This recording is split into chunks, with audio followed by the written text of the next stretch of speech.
Okay, so let's continue on with the notes with chapter 4. So I'm on the separate paper that says AP Statistic Notes, Bayes Rule.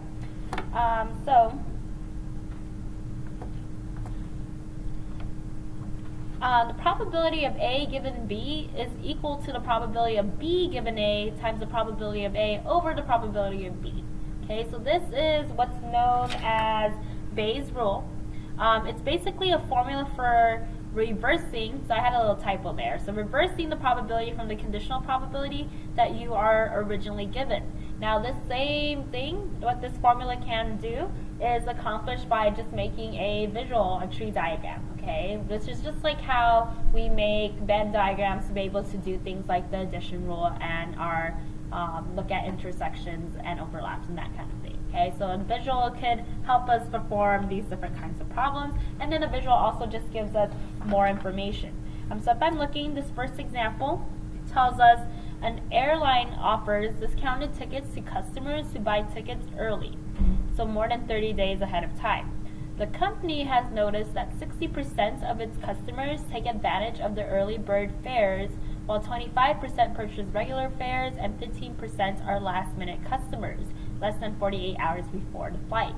They have also figured out the no-show rate among early bird purchasers is 30% and only 8% among regular fare customers and 2% among last-minute customers. What we want to do is create a Venn diagram of the situation. Now the first thing that we need to do is write out all of the events in our probability notation. Right, so there are 3 different kinds of customers. We have early bird customers, last minute customers, and then we have the regular fare customers.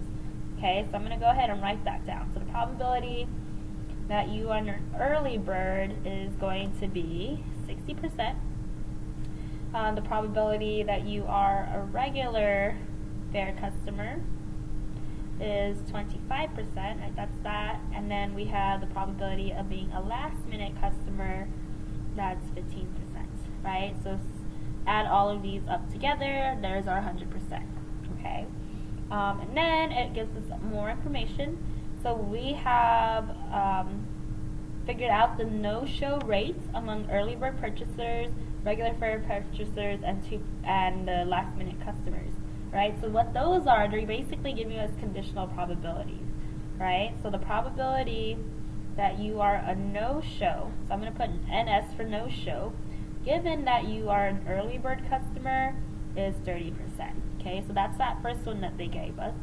And then we have the probability that you are a no-show, given you are a regular customer, is 0.08. And then the probability of you being a no-show, given that you're a last-minute customer, is going to be 0.02. Alright, so these are our conditional probabilities that are given to us. The first thing we want to do is to create a tree diagram of the situation. Okay, now first we have to start with our trunk, right? And that trunk is going to branch out into 3 because we have 3 categories of people. They're either early purchasers, or they are the regular fare purchasers, or we have our last minute purchasers. Okay, and then what we do on these actual branches, we put the probabilities. So we know that 60% are early, and then we know that 25% are regular, and then 15% are last minute. Okay, so I'm just filling in that information. Now from there, we're going to add more branches, and those are going to be our conditional branches. Okay, so I'm going to go ahead and have 2 out, coming out like that. And so this would be no-show, and then these are the people who show up. No-show, people who show up. No-show, and people who show up. Okay, now we have those percentages. We know that 30% of the early do not show up. And so that means that 70% of the early have to show up. Okay, so I'm just taking the complement of what I have. And then I have 8% of the regular don't show up, so that's 0.08. which means that 92% show up. And then we have 2% not showing up for last minute customers. And then we have 98% showing up. Right? So this is showing. Okay. So there's our basic tree diagram. Now the next thing that I want to do is I actually want to multiply across the branches so that I can get the intersection. So this is what I mean. So if I extend this out and find the probability that you're early and you don't show up, that is just going to be 0.6 times 0.3.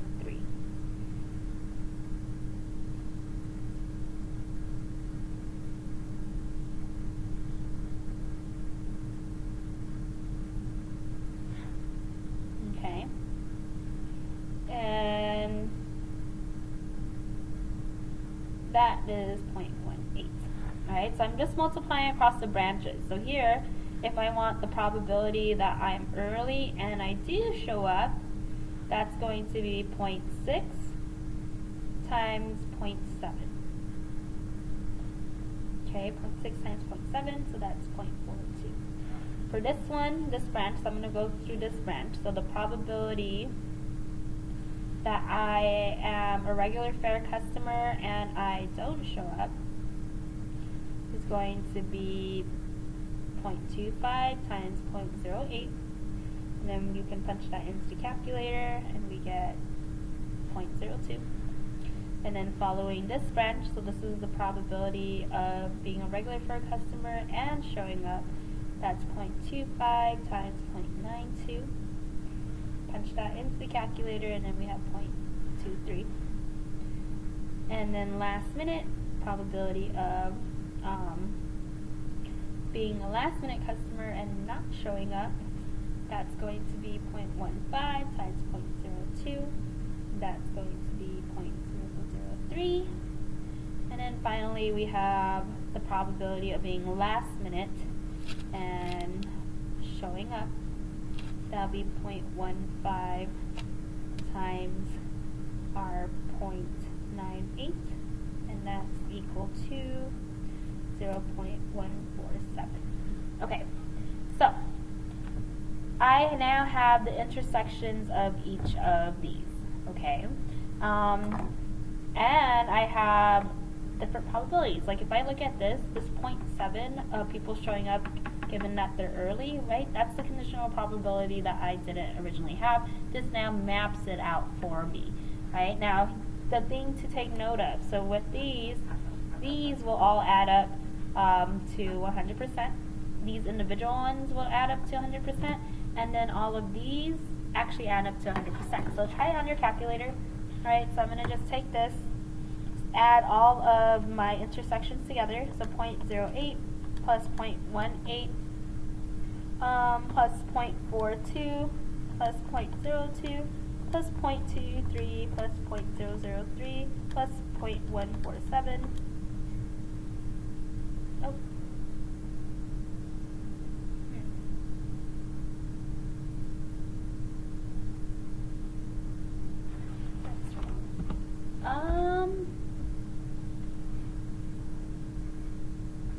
Oh, I see. Okay, I was like, that's not what should have happened. I accidentally added that 0.08 up here. That's not part of my actual intersections, okay? So I'm going to just subtract that out.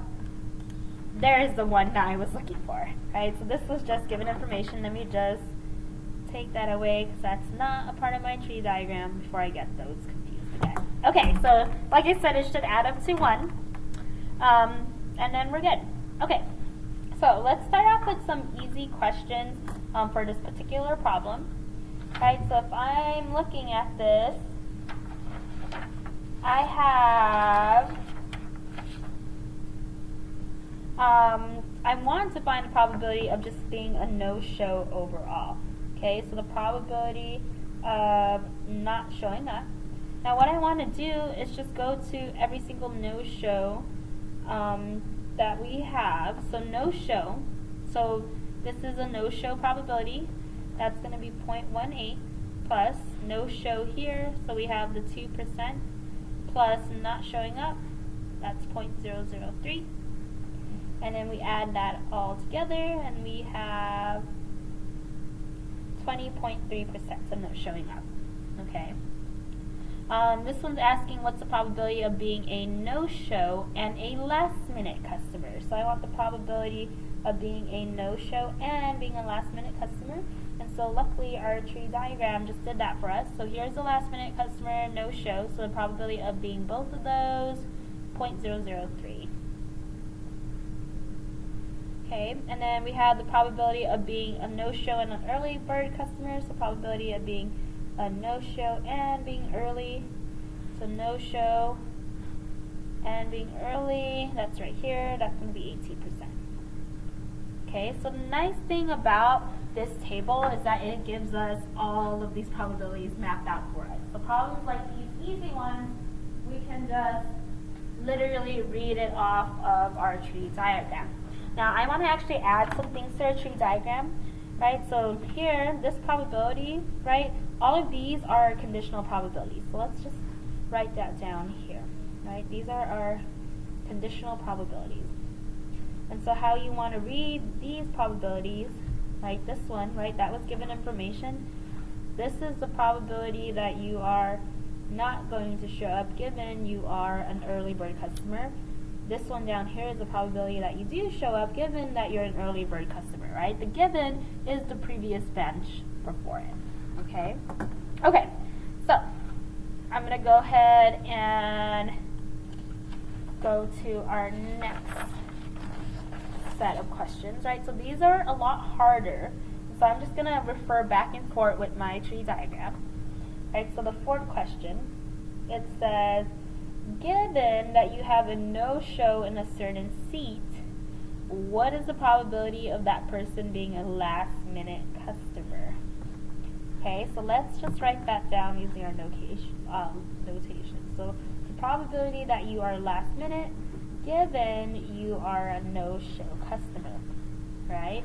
And so what we need to do is just use our conditional formula, which is on that formula sheet. And so this would be the probability of the intersection, so being a last-minute customer and not being a show up, and not showing up over the probability of just not showing up. Okay, now all of these we can find, right? So we actually calculated this denominator, the probability of not showing up. That's over here, right? Because we have the people who were early and didn't show up, that's 18%, people who were regular and didn't show up, 2%, and then people who were last minute and didn't show up, 0.3%. And we found this 20.3%. Okay, so that's the denominator. Let me put that in here, so 0.203. Okay, so we found that in our previous problem. Now we need the intersection. Well, we found that with our tree diagram, so being last minute and not showing up. So last minute and not showing up, so that's over here. So that's going to be in the numerator. Okay, and then you would just punch that into the calculator, and we get 1.48%, right? So 0.0148. Okay, now let's look at our next question. So one of the more difficult ones. Given that you have no show in a certain seat, what is the probability of that person being a regular fare customer? So probability of being a regular fare customer given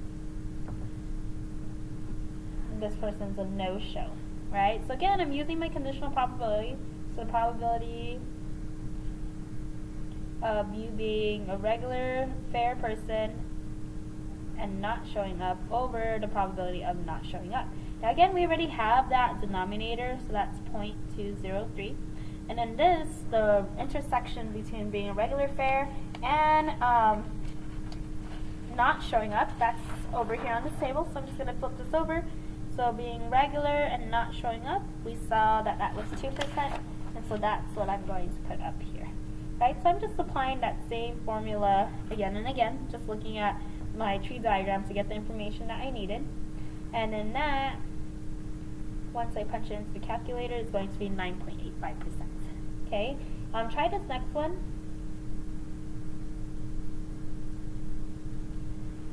Okay, so this one, given that you have a person show up for a certain seat, what is the probability of that person being an early bird customer? So the probability of that being an early bird customer given that they actually showed up. Okay, so using our formula, right, this is going to be the probability of that intersection over the probability of what was given, so them showing up. Now we have the probability of not showing up, that's 0.203, and so the probability of not showing up, of showing up is going to just be the complement of that, okay? So I'm going to just write that over here, right, on the side. So the probability of showing up would just be the complement of 1 minus the probability of not showing up, which is just 1 minus 0.203. So when I punch that into the calculator, 1 minus 0.203, I get 0.797. So that's now in the denominator. And then being early and showing up, that's when I go back to my table and look at all the probabilities that we found. Okay, so not showing up, early and showing up. So early, showing up, found that intersection, 42%. Okay, so that's up here. Punch that into the calculator and then we're going to get 0.527. Alright, okay, so that is basically what we want to do. We want to just make a tree diagram so that we easily have all of the information for us, right? And this tree diagram found it for us, because if you look, this is us trying to find the probability of being a last minute customer given you were a no-show. The original problem gave us the opposite. It gave us the probability of not showing up given that we were a last minute customer, right? So you could just make the tree diagram and map out all of it for you, and that's what I'm essentially going to do. Or you could use Bayes' rule, right, which is essentially just finding you the same thing. Now ultimately this tree is doing what that formula is trying to do. Okay, so I like the tree because I like to have that visual, and it just gives me all the information right away. Alright, so let's go ahead and do a second example. So, example 2. There are 2 textbook making companies, A and B. It is known that 1% of company A's books are defective and 2% of company B's books are defective. Cimarron-Memorial gets 38% of its books from company A and the rest from company B. Make a tree diagram and then answer the following questions. Alright, so first, let's go ahead and write out all our probabilities. So the probability that we get books from company A is 38%. The rest are from company B, so I'm just going to take the complement of that, and so that's going to be 62%. And then we have some conditional probabilities that were given to us. So 1% of company A's books are defective. So the probability that it is defective given that it is from company A is going to be 1%. And then we know 2% are defective from company B. So the probability that it's defective given that it is coming from company B is going to be 2%. Okay. Now I want to go ahead and make a tree diagram of this information. Right? So I'm going to start here. Now there are only 2 companies that these books can come from. So we have company A and company B. Now we have these probabilities. So 38% come from company A and 62% come from company B. And then we have that they are defective or not defective, right? Defective or not defective. And so 1% are defective, which means 99% will not be from company A. 2% are defective from company B. And then 98% are not defective from company B.